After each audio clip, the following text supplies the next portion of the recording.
ओम ब्रह्म बृहस्पतये नमः। गुरु बृहस्पति का यह मंत्र जीवन में ज्ञान की महत्ता को दर्शाता है। बृहस्पति के विषय में यूं तो आप सभी लोग भली भांति जानते हैं, फिर भी कुछ विशेष बातें आज हम करेंगे। हिंदू धर्म में बृहस्पति को अग्नि से जोड़कर देखा जाता है और यह शब्द एक ऋषि को भी संदर्भित करता है जो देवताओं को परामर्श देता है। बाद के ग्रंथों में सौर मंडल के सबसे बड़े ग्रह बृहस्पति को इस शब्द से संदर्भित किया और देवताओं के नवग्रह भी इसी बृहस्पति से मिलकर पूरे होते हैं। यदि हम पहले के उद्धरणों में जाएं तो हम पाते हैं कि बृहस्पति ऋग्वेद में उन्हें सबसे पहले महान प्रकाश से पैदा हुए एक ऋषि के रूप में वर्णित किया गया, जिन्होंने अंधेरे को दूर भगाया। वे उज्जवल हैं और शुद्ध हैं। वे एक विशेष धनुष लेकर आते हैं जिसकी डोरी धर्म का आधार है। उनका ज्ञान और चरित्र पूजनीय है और उन्हें सभी देवों द्वारा गुरु शिक्षक माना गया। वैदिक साहित्य और अन्य प्राचीन ग्रंथों में ऋषि बृहस्पति को ब्राह्मणस्पति, पुरोहित, अंगिरस और व्यास जैसे अन्य नामों से भी पुकारा जाता है। उन्हें कभी कभी भगवान अग्नि के साथ पहचानते हैं और उनकी पत्नी तारा हैं। वे देवी जो आकाश में सितारों से संबंधित हैं।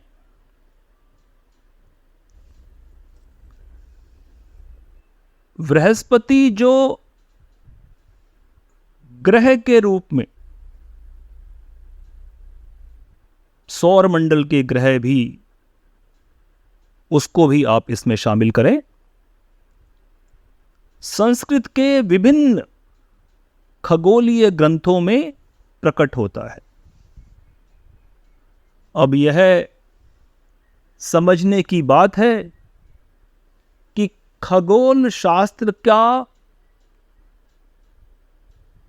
पुष्ट ज्ञान, खगोल शास्त्र के विषय में हमारी सिद्ध जानकारी हम यहां चर्चा कर रहे हैं।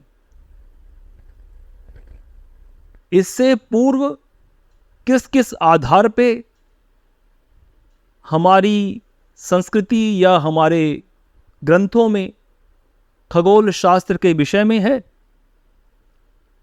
उसमें मतभेद होने के कारण हम अभी उसकी चर्चा नहीं करते हैं। अभी हम प्रकट्य में जो सिद्ध बातें हैं उनकी ही बात करते हैं। जैसे आर्यभट्ट द्वारा 5वीं शताब्दी में आर्यभटीय और लता देव द्वारा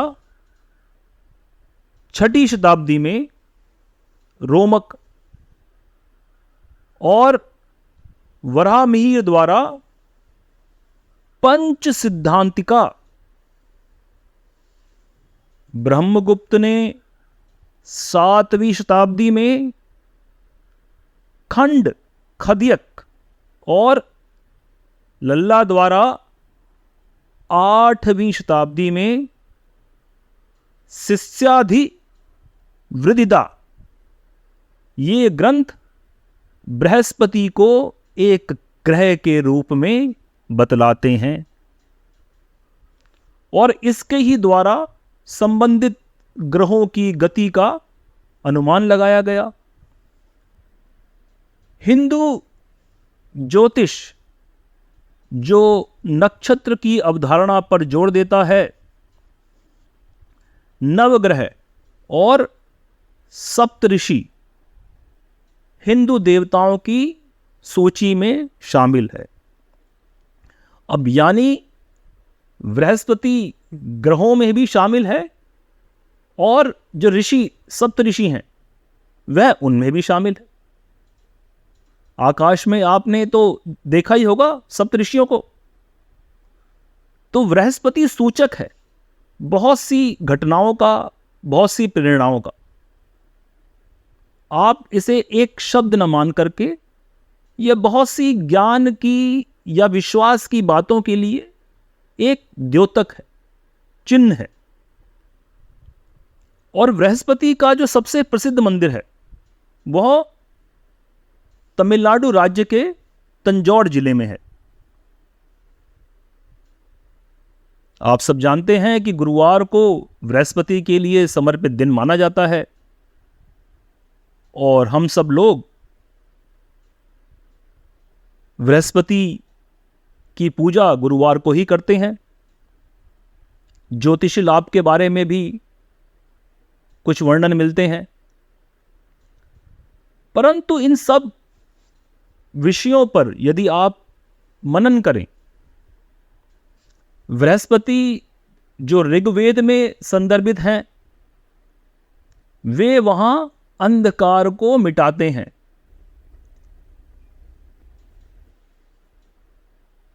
उजियारा फैलाना द्योतक है ज्ञान को फैलाने का और देवताओं के गुरु होने के कारण वे ज्ञान का स्रोत भी हैं। इसके साथ साथ वो सप्तऋषियों में है और ग्रहों में सम्मिलित हैं। अर्थात जहां कहीं भी, और हमने यह भी जाना कि उन्हें व्यास और दूसरी अलग उपाधियों से भी संबोधित किया जाता है। तो जहां कहीं ज्ञान की बात आती है, जहां कहीं अंधकार को मिटाकर प्रकाश की बात आती है, उसे ज्ञान ही समझें, वहां हम बृहस्पति के विषय में बात करते हैं। तो यद्यपि कोई ज्योतिषी ये कह सकता है कि आपको पढ़ाई लिखाई की समस्या है तो बृहस्पति का व्रत ले लीजिए, तो मुझे लगता है कि उसकी यह बात मानना ही आपकी मूर्खता की शुरुआत है। क्योंकि समस्त ब्रह्म जब आपके भीतर ही है तो बृहस्पति क्या, न जाने और कैसे कैसे ज्ञान के भंडार आप में समाये हुए हैं, आपको उन्हें जगाना है। किसी अंधविश्वास में पड़कर मूर्ख बने रहना बृहस्पति को सुप्त करना है।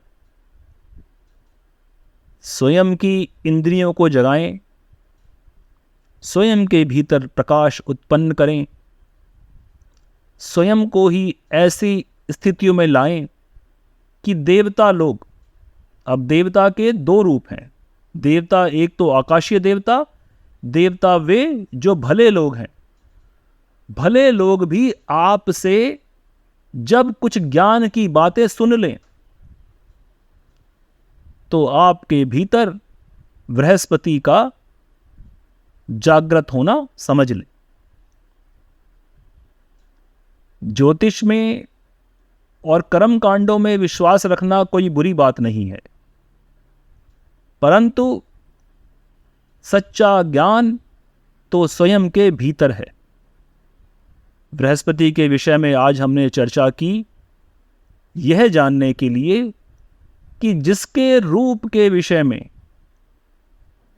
अनेकों धारणाएं हैं, परंतु वे धारणाएं सभी ज्ञान से संबंधित हैं।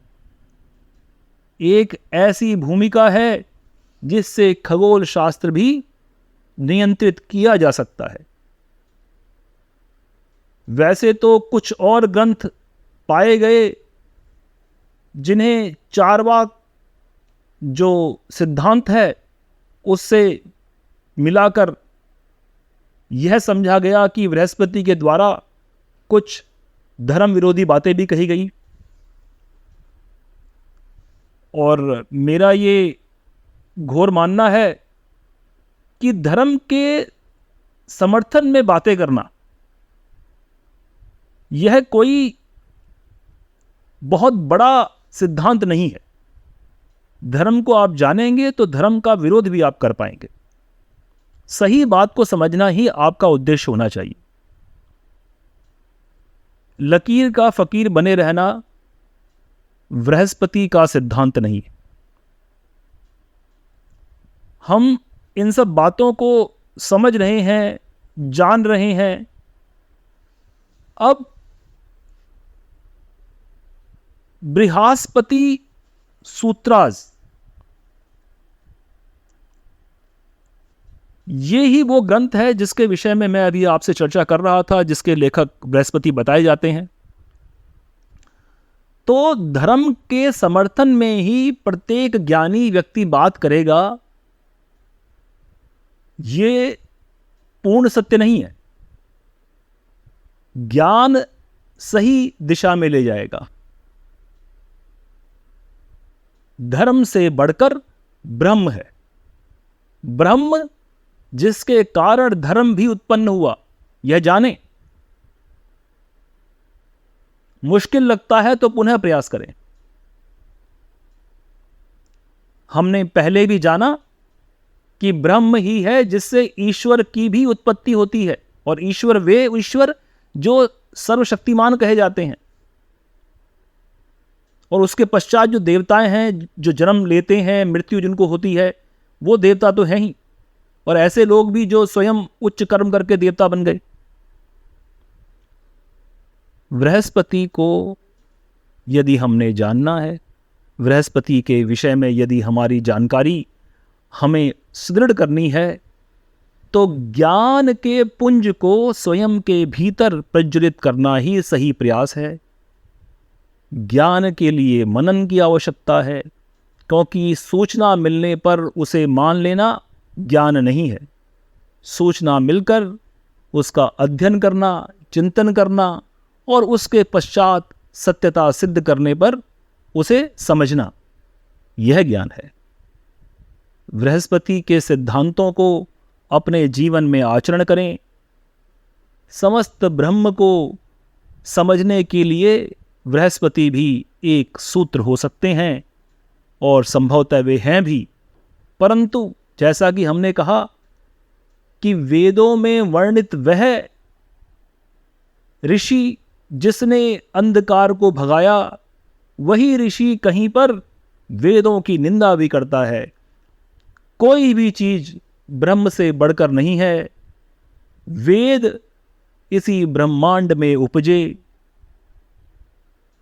हमारे ऋषियों ने उन्हें प्राप्त किया, या ब्रह्मा के मुख से निकले, या स्वयं हमारे जो विद्वान पूर्वज थे उन्होंने उन्हें लिखा।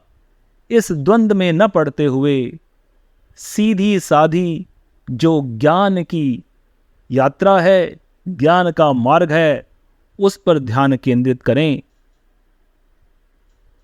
ब्रह्म सत्य है और सत्य जो है वो आपके जीवन को सुदृढ़ बनाएगा। बृहस्पति जी को प्रणाम करें, अंधविश्वास से दूर रहें, मात्र मंत्र का उच्चारण करके जीवन को सफल न बनाएं। 108 बार बृहस्पति का मंत्र पढ़ने की बजाय एक ज्ञान की पुस्तक पढ़ें, कोई अध्याय पढ़ें। मूर्खों की तरह आचरण करना बंद करें। 1008 या 14 हफ्तों तक बृहस्पति का पूजन करना, उपवास रखना मूर्खता ही है। 14 दिन तक लगातार कुछ ज्ञानवान पुस्तकें पढ़ें, नए ज्ञान की ओर अपने दर्शन को बढ़ाएं। वही बृहस्पति का सही मंत्र है। जय जय। चारों वेदों, 10 उपनिषदों के ज्ञाता, महान ब्रह्मनिष्ठ तथा स्वयं ब्रह्म वेद के रचनाकार राकेश प्रसाद पुरोहित जी द्वारा वाचन किया गया यह वृतांत केवल सत्य के विभिन्न रूपों का दर्शन है। सत्य सर्वत्र है, जिज्ञासा से सत्य प्राप्त होता है। दर्शक अपने दर्शन से सत्य को जांचे। सत्य मार्ग का यही आचरण है। नमो ब्रह्म।